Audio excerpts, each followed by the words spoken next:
Capítulo 12. Um episódio de 1814. Mas eu não quero passar adiante, sem contar sumariamente um galante episódio de 1814, tinha 9 anos. Napoleão, quando eu nasci, estava já em todo o esplendor da glória e do poder, era imperador e granjeara inteiramente a admiração dos homens. Meu pai, que à força de persuadir os outros da nossa nobreza acabará persuadindo-se a si próprio, nutria contra ele um ódio puramente mental. Era isso motivo de renhidas contendas em nossa casa porque meu tio João, não sei se por espírito de classe e simpatia de ofício, perdoava no déspota o que admirava no general. Meu tio padre era inflexível contra o corso, os outros parentes dividiam-se, daí as controvérsias e as rusgas. Chegando ao Rio de Janeiro a notícia da primeira queda de Napoleão, houve naturalmente grande abalo em nossa casa, mas nenhum chasco ou remoque. Os vencidos, testemunhas do regozijo público, julgaram mais decoroso o silêncio, alguns foram além e bateram palmas.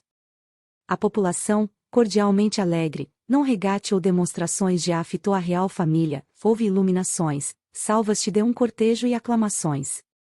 Figurei nesses dias com um espadim novo, que meu padrinho me dera no dia de Santo Antônio, e, francamente, interessava-me mais o espadim do que a queda de Bonaparte. Nunca me esqueceu esse fenômeno. Nunca mais deixei de pensar comigo que o nosso espadim é sempre maior do que a espada de Napoleão. E notem que eu ouvi muito discurso, quando era vivo, li muita página rumorosa de grandes ideias e maiores palavras, mas não sei porquê, no fundo dos aplausos que me arrancavam da boca, lá ecoava alguma vez este conceito de experimentado: vai-te embora, tu só cuidas do espadim. Não se contentou a minha família em ter um quinhão anônimo no regozijo público, e entendeu oportuno e indispensável celebrar a destituição do imperador com um jantar, e tal jantar que o ruído das aclamações chegasse aos ouvidos de Sua Alteza, ou quando menos, de seus ministros. Dito e feito, veio abaixo toda a velha prataria, herdada do meu avô Luís Cubas, e vieram as toalhas de Flandres, as grandes jarras da Índia, matou-se um capado, que encomendaram-se as madres da ajuda às compotas e marmeladas, lavaram-se, área-rance, poliram-se as salas, escadas, castiçais, arrandelas, as vastas mingás de vidro, todos os aparelhos do luxo clássico. Dada a hora, achou-se reunida uma sociedade seleta, o juiz de fora, 3 ou 4 oficiais militares, alguns comerciantes e letrados, vários funcionários da administração, uns com suas mulheres e filhas, outros sem elas, mas todos comungando no desejo de atolar a memória de Bonaparte no papo de um peru. Não era um jantar, mas um te-de-um, foi o que pouco mais ou menos disse um dos letrados presentes, o doutor Vilaça, glosador insigne, que acrescentou aos pratos de casa o acepipe das musas.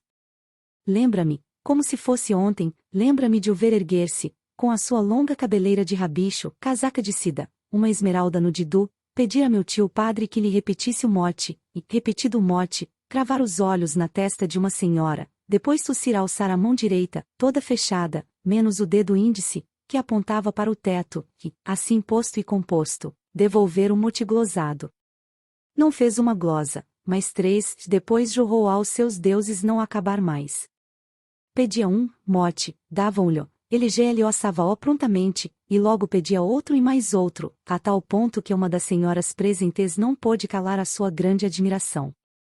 A senhora diz isso, retorquia modestamente o Vilaça, porque nunca ouviu o bocage, como eu ouvi, no fim do século, em Lisboa.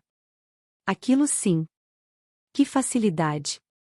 E que versos! Tivemos lutas de 1 e 2 horas, no botequim do Nicola, a glosarmos, no meio de palmas e bravos. Imenso talento do Bocage. Era o que me dizia, há dias, a senhora duquesa de Cadaval. E estas 3 palavras últimas, expressas com muita ênfase, produziram em toda a assembleia um frêmito de admiração e pasmo. Pois esse homem tão dado, tão simples, além de pleitear com poetas, discreteava com duquesas. Um Bocage e uma Cadaval.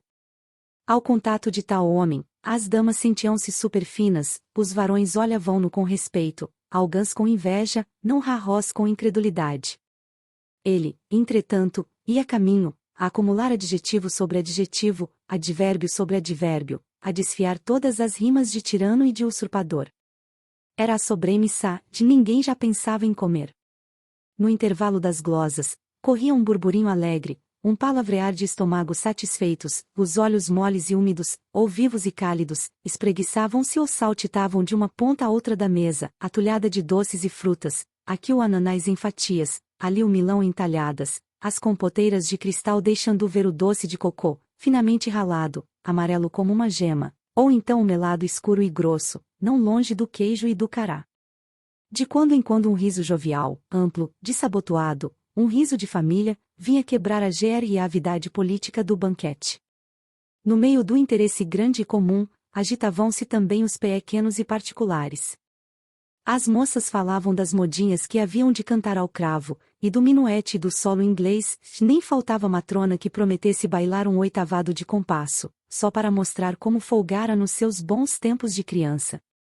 Um sujeito, ao pé de mim, dava outra notícia recente dos negros novos, que estavam a vir, segundo cartas que recebera de Luanda, uma carta em que o sobrinho lhe dizia ter já negociado cerca de 40 cabeças, e outra carta em que trazia-as justamente na algibeira, mas não as podia ler naquela ocasião.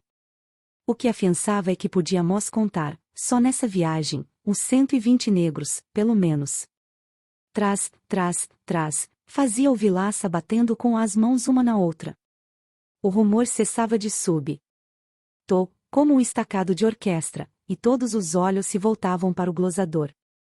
Quem ficava longe aconcheava a mão atrás da orelha para não perder palavra, a maior parte, antes mesmo da glosa, tinha já um meio riso de aplauso, trivial e cândido. Quanto a mim, lá estava, solitário e deslembrado, a namorar uma certa compota da minha paixão. No fim de cada glosa ficava muito contente, esperando que fosse a última, mas não era, e a sobremesa continuava intacta. Ninguém se lembrava de dar a primeira voz. Meu pai, à cabeceira, saboreava a goles extensos a alegria dos convivas, mirava-se todo nos carões alegres, nos pratos, nas flores, deliciava-se com a familiaridade travada entre os mais distantes espíritos, influxo de um bom jantar. Eu via isso, porque arrastava os olhos da compota para ele e dele para a compota, como a pedir-lhe que mais servisse, mas fazia-o em vão. Ele não via nada e via-se a si mesmo. E as glosas sucediam-se, como bátegas d'água, obrigando-me a recolher o desejo e o pedido. Pacientei quanto pude, e não pude muito. Pedi em voz baixa o doce, e enfim, bradei, berrei, bati com os pés. Meu pai, que seria capaz de me dar o sol, se eu lhe exigisse, chamou um escravo para me servir o doce, mas era tarde. A tia emerenciana arrancara-me da cadeira e entregara-me a uma escrava, não obstante os meus gritos e repelões. Não foi outro o delito do glosador, retardar a compota e der a causa à minha exclusão. Tanto bastou para que eu cogitasse uma vingança, qualquer que fosse, mas grande e exemplar, coisa que de alguma maneira o tornasse ridículo.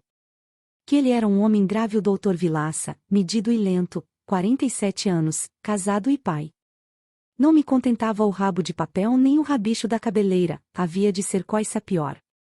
Entrei a espreitá-lo, durante o resto da tarde, a segui-lo, na chácara onde todos desceram a passear. Vi-o conversando com Dona Eusébia, irmã do sargento Mor Domingues, uma robusta donzelona, que se não era bonita, também não era feia. Estou muito zangada com o senhor, dizia ela. Por quê? Porque, não sei por quê, porque é a minha sina, creio às vezes que é melhor morrer. Tinham penetrado numa pequena moita, gera lusco-fusco, que eu segui-os. O Vilaça levava nos olhos umas chispas de vinho e de volúpia. Deixe-me, disse ela. Ninguém nos vê. Morrer, meu anjo. Que ideias são essas? Você sabe que eu morrerei também, que digo? Morro todos os dias, de paixão, de saudades. Dona Eusébia levou o lenço aos olhos.